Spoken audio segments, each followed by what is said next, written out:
Hi everyone, welcome to academics for CSE. Friends, जैसा कि आप सभी जानते हैं कि आज यानी कि 31 अगस्त को बीपीएससी में परीक्षा को लेकर आए बदलाव को लेकर छात्रों के द्वारा पटना में जबरदस्त विरोध प्रदर्शन किया गया, जिसके अंतर्गत 67वीं बीपीएससी प्रारंभिक परीक्षा को 2 शिफ्ट में कराए जाने तथा परसेंटाइल व्यवस्था के आधार पर मूल्यांकन कराए जाने के खिलाफ छात्रों का उग्र प्रदर्शन देखने को मिला। छात्रों के द्वारा जो प्रदर्शन आज किया गया था वह मुख्यतः छात्रों के द्वारा बेसिकली अशांतिपूर्ण प्रदर्शन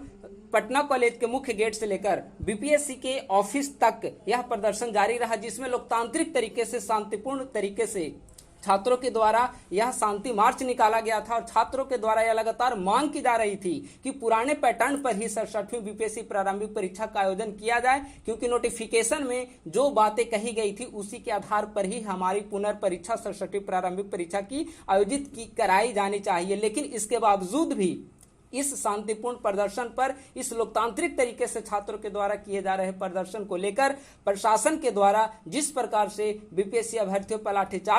लाठीचार्ज किया गया वह घोर निंदनीय कार्य है। कुछ महिला अभ्यर्थियों को, साथ ही बीपीएससी के काफी अधिक संख्या में अभ्यर्थियों को पुलिस के प्रशासन के द्वारा उन्हें अरेस्ट भी कर लिया गया है, जो कि और उन्हें अरेस्ट करने के पश्चात उन पर लाठीचार्ज किया गया, जो कि पुलिसिया बर्बरता को दर्शाता है और यह दर्शा रहा है कि बीपीएससी के द्वारा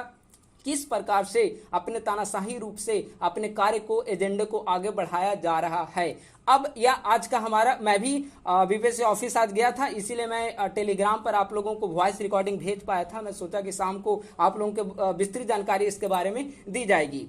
तो आज का कंक्लूजन क्या निकला आज का प्रोटेस्ट का? देखिए, आज के प्रोटेस्ट में कई सारी चीजें शामिल हुई, कई सारी चीजें उभर कर सामने आई। सबसे महत्वपूर्ण बात यह रही कि काफी अधिक संख्या में बीपीएससी अभ्यर्थी पहली बार कई वर्षों के बाद आप देखेंगे कितने संख्या में बीपीएससी अभ्यर्थी सड़क पर बीपीएससी के द्वारा जो परीक्षा में जो बदलाव लाए गए हैं उसके खिलाफ छात्र सड़क पर उतरते नजर आए। इसके अलावा पटना के विभिन्न कोचिंग संस्थानों का भी इसमें काफी ज्यादा मदद देखने को मिला है। काफी अधिक संख्या में छात्र कोचिंग संस्थान, पटना में कई सारे कोचिंग संस्थान बंद थे, इसके कारण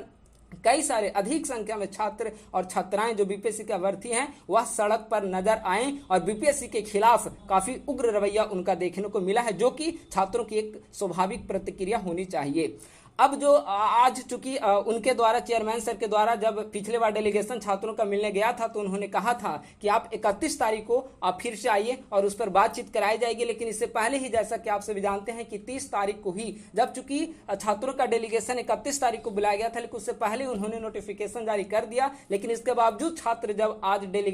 छात्रों का डेलीगेशन बीपीएससी चेयरमैन सर से मिलने गया तो उन्होंने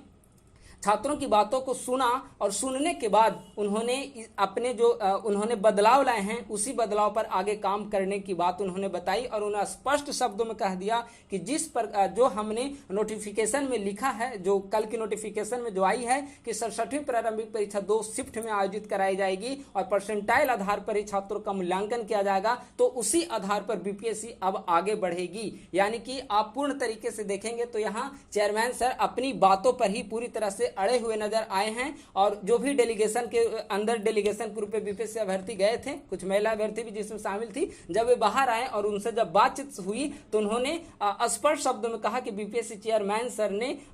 जो पुरानी पद्धति थी परीक्षा आयोजित कराए जाने की, उस पर आयोजित कराने से स्पष्ट शब्दों में इनकार कर दिया। उन्होंने यह भी कहा कि अगर आप कोर्ट जाना चाहते हैं तो कोर्ट भी जाने के लिए आप स्वतंत्र हैं, माननीय मुख्यमंत्री, उप मुख्यमंत्री से मिलना चाहते हैं तो अभी आप जा सकते हैं, लेकिन हमारे द्वारा जो सुधार की प्रक्रिया जो आगे बढ़ा दी गई है वो उसी पर हम लोग कायम रहेंगे। यानी कि बीपीएससी के द्वारा यह पूरी तरह से स्पष्ट कर दिया गया है कि अब आने वाली जो आपकी परीक्षाएं होगी वह 20 सितंबर और 22 सितंबर को ही आयोजित कराई जाएगी। 2 दिनों में परीक्षा आयोजित कराई जाएगी और जो आपकी कॉपी का मूल्यांकन होगा वह परसेंटाइल आधार पर ही मूल्यांकन कराया जाएगा। इसके बावजूद अभ्यर्थी वहां पे अड़े रहे। कुछ अभ्यर्थियों का डेलीगेशन अभी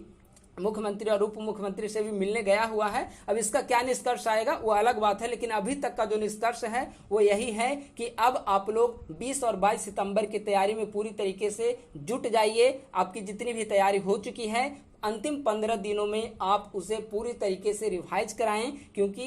13 तारीख संभवतः 10-12 के आसपास आप लोगों की एडमिट कार्ड भी रिलीज हो जाएगी। और उसके बाद आप चूंकि अभी से आपका 15 दिन का समय बचा है, तो पूरी तरीके से आप अपने तन मन से आप पूरी तरीके से उसमें रिवाइज में जुट जाइए और अधिक से अधिक समय आप इसमें दीजिए। हालांकि सोशल साइट्स वगैरह एक और माध्यम हो सकता है जहां पे आप अपने घर पर बैठकर आप अपने विरोध दर्ज कर सकते हैं। क्योंकि अब समय कम रहे परीक्षा में और सड़क पर अब बार बार उतरकर आप कई अभ्यर्थी नहीं चाहेंगे कि इस तरह का प्रोटेस्ट करें, तो इस प्रकार से आप अपनी तैयारी को भी जारी रखिए। और साथ में ये सब जो प्रोटेस्ट का अगर कहीं पे आयोजित हो रही है तो आप बिल्कुल अधिक संख्या में भाग लें, ताकि यह इशू जो है वह हाईलाइट हो सके। लेकिन आपकी तैयारी किसी भी परिस्थिति में गड़बड़ानी नहीं चाहिए। आपकी तैयारी निरंतर जारी होनी चाहिए, निरंतर कंटिन्यू रहनी चाहिए। और आप अच्छे से 15 दिनों का, अंतिम जो 15 दिन बचे हैं उस समय का आप अच्छे से यूटिलाइज करिए। अधिक से अधिक आप रिवीजन पर ध्यान दीजिए। थैंक यू सो मच, बहुत बहुत धन्यवाद।